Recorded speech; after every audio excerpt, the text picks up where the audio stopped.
మేము షిరిడి చిలకలూరిపేట అన్నదాన సత్రం మాది. మేము 18 సంవత్సరాల క్రితం ఈ అన్నదాన సత్రాన్ని స్టార్ట్ చేశాము.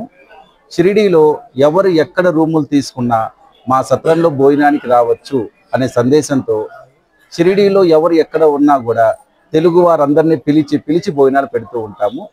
మీరైనా మీ తెలిసిన వారైనా ఎవరు షిరిడీ వస్తున్నా కూడా వాళ్ళు రూములు ఎక్కడ తీసుకున్నా కూడా మన సత్రంలో భోజనానికి రావచ్చు అని. అలానే షిరిడీ వచ్చే భక్తుల్లో ఎటువంటి రూమ్ వసతులు కావాలన్నా మీకు ఎవరికన్నా మీ తాలూకా ఫస్ట్ మీరు దేవస్థానంలో అతి తక్కువ రేట్లో రూమ్స్ దొరుకుతాయండి. మన అన్నదాన సత్రం దేవస్థానానికి పక్కనగానే ఉంటుంది. అక్కడ కానీ రూమ్స్ దొరకని పక్షంలో మా సత్రం నెంబర్ మేము టెలికామ్ చేస్తాము. ఆ నెంబర్కి మీరు ఫోన్ చేసి తెలియపరిస్తే మీకు రూమ్ వసతి కూడా ఏర్పాటు చేస్తాము. అతి తక్కువ రీజనబుల్ రేట్లతోనే రూములు ఏర్పాటు చేసి తెలుగు వారందరికీ సపోర్ట్గా ఉంటామన్నమాట ఇక్కడ.